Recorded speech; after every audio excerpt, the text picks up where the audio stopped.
Placer du stratifié dans une salle de bain, c'est possible aujourd'hui, si vous choisissez un stratifié résistant à l'eau. Mais il y a certaines conditions au placement, et c'est ce que nous allons vous présenter dans cette émission aujourd'hui.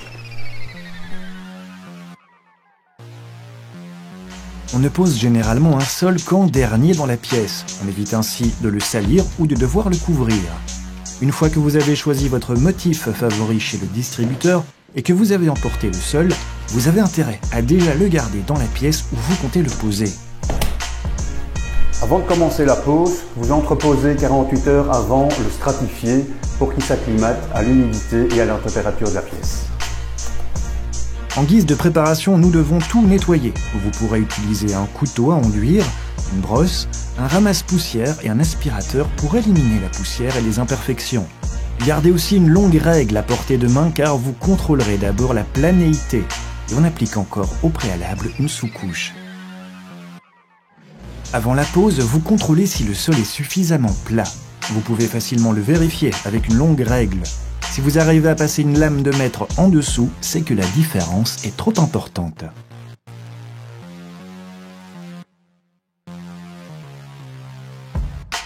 Vous avez intérêt aussi à éliminer les résidus de plâtre ou de peinture se trouvant encore sur l'aire de plancher en OSB.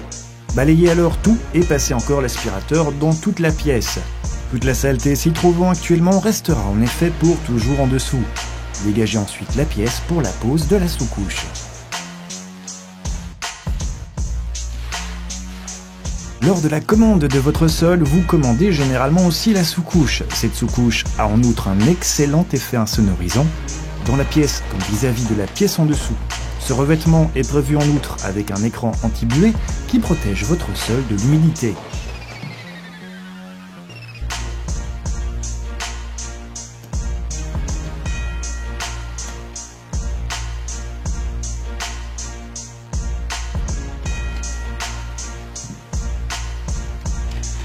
Vous pouvez réaliser facilement les découpes dans la sous-couche avec un cutter.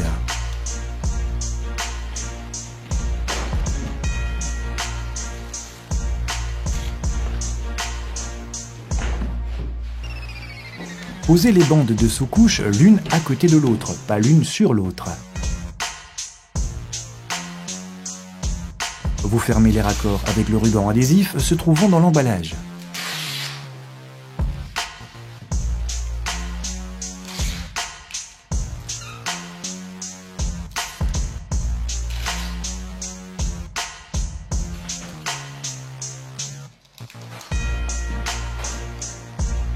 Si vous avez deux morceaux se chevauchant, une petite astuce. Au lieu de mesurer, vous superposez simplement les deux bandes. Vous les coupez toutes les deux et retirez les morceaux résiduels. Les deux bandes s'ajusteront ainsi parfaitement. Une fois la sous-couche prête, vous pouvez vous attaquer au vrai travail.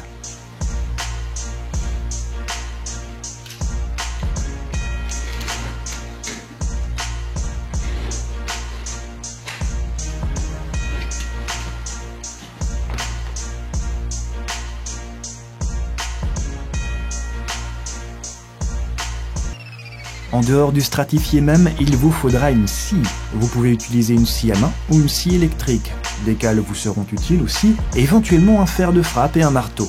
Avec un sol stratifié, il est possible de travailler dans la longueur ou dans la largeur. Dans ce cas-ci, je vais travailler dans la largeur pour donner une impression de grandeur. Vous devez aussi de préférence éviter qu'une longue bande se trouve le long du mur le plus long. Lors d'une rénovation, les murs ne sont généralement pas d'équerre et il y aura un certain décalage. Du côté le plus court, cela se verra moins. Ici, nous tenons donc surtout compte de la pièce, mais vous pouvez également tenir compte de l'entrée de lumière. Vous posez alors le stratifié dans le sens d'où vient le plus de lumière du jour. Après, cela reste une question de goût. Je ne sais pas si je peux commencer avec une latte entière. Pour ça, je dois mesurer la longueur de la pièce pour éviter de terminer avec un tout petit bout sur la largeur de la planche.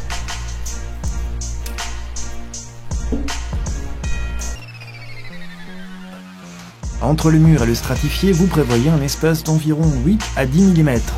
Vous gardez ce joint de dilatation à l'aide de cales. Vous faites pareil pour tous les murs. Changez de paquet à chaque fois que vous prenez une planche. Contrôlez aussi toujours pendant la pose si les mêmes dessins sont suffisamment éloignés. Vous pouvez par ailleurs facilement couper les planches sur mesure avec une scie à bois. À la main ou avec une scie électrique, c'est à vous de choisir.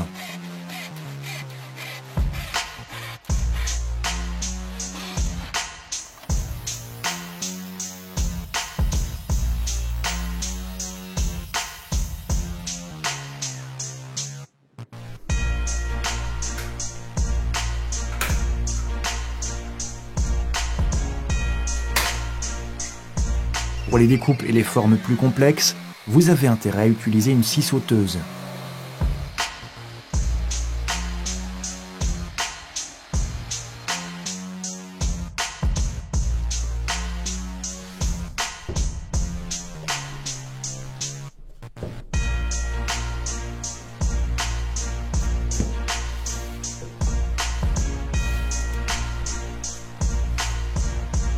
Pour éviter d'avoir de trop grandes chutes, nous récupérons donc les parties coupées que nous replaçons au début de la ligne.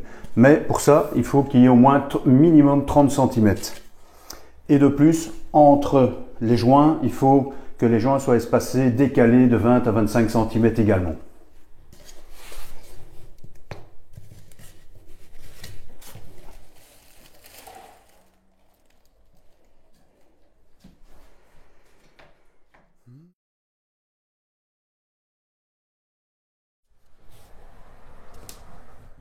Nous utilisons bien entendu dans cette pièce un stratifié qui est prévu pour les pièces humides, donc comme les salles de bain et les cuisines, et parce que ces bords-ci sont traités contre l'humidité. Ce stratifié a notamment été doté d'un revêtement hydrofuge supplémentaire au niveau des raccords. La sous-structure en HDF ne risque ainsi pas d'absorber de l'eau. Une pose correcte est également nécessaire pour l'étanchéité à l'eau du stratifié. Les planches doivent s'ajuster parfaitement. Le morceau au niveau du bord de la douche doit bien s'ajuster aussi. C'est pourquoi il vaut mieux déjà placer une planche dans la rangée suivante. Mesurez alors à partir de cette planche jusqu'au bord de la douche. Vous aurez ainsi à coup sûr la bonne mesure. Vous pourrez ensuite scier la planche à ces mesures, d'abord sur la largeur, puis sur la longueur.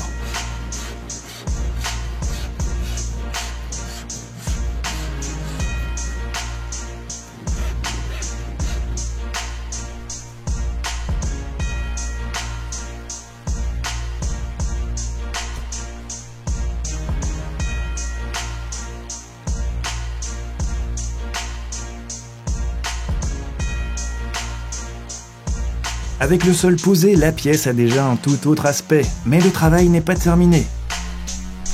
La pose du stratifié est terminée dans la salle de bain. Il faut maintenant étanchéifier le pourtour de la pièce pour éviter que l'eau ne passe en dessous du sol. Pour ça, il y a un kit qui existe pour l'étanchéification. Ce kit d'étanchéité se compose d'une bande d'armature, d'un mastic d'étanchéité et d'une bande de fixation adhésive PVC à coller en dessous de la plainte. Le kit contient également la colle pour fixer les plaintes.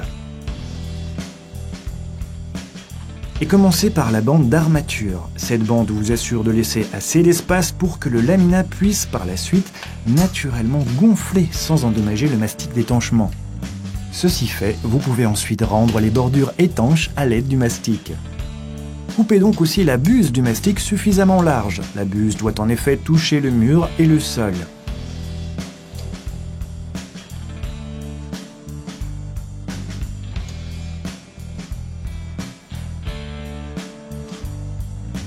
Une fois le raccord rendu étanche à l'eau, vous pouvez placer les plaintes. Vous pouvez à nouveau scier les plaintes sur mesure à la main ou avec une tronçonneuse. Pour le reste, vous utilisez encore de la colle ou des clips. Vous les fixez avec des vis et une perceuse visseuse. Et pour coller, il vous faut un pistolet à colle. Vous scierez le plus facilement les plaintes sur mesure et d'onglet avec une scie à onglet.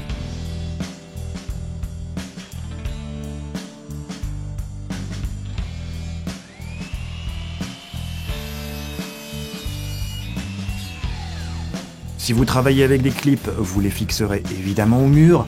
Ici, nous les fixons directement dans les profilés en métal de la paroi en carton plâtre. Nous devons ainsi plus forer et utiliser des chevilles. On place des bandes de protection au-dessous des plinthes. Elles vont protéger vos plinthes de l'humidité et assurer une étanchéité supplémentaire aux bordures.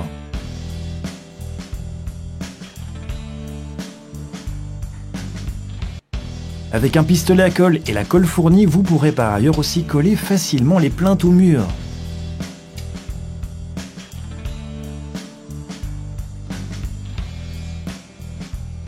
Le bord autour de la baignoire sera plus joli sans plinthe, c'est pourquoi nous ne l'étanchons pas avec le mastic d'étanchement, mais avec du silicone. Utilisez ici aussi d'abord une bande d'armature. Nous utilisons ici du silicone transparent pour obtenir une transition soignée. Vous finissez le joint avec du savon de finition pour joint en silicone. Vous éviterez ainsi les moisissures par la suite. Avec un profilet de transition, vous pouvez assurer la transition entre deux pièces. Vous le coupez sur mesure avec votre scie. Vous vissez alors simplement le profilet de fixation dans le sol. Prenez ici en compte un joint de dilatation de 8 à 10 mm et vous cliquez ensuite le profilet de transition dedans.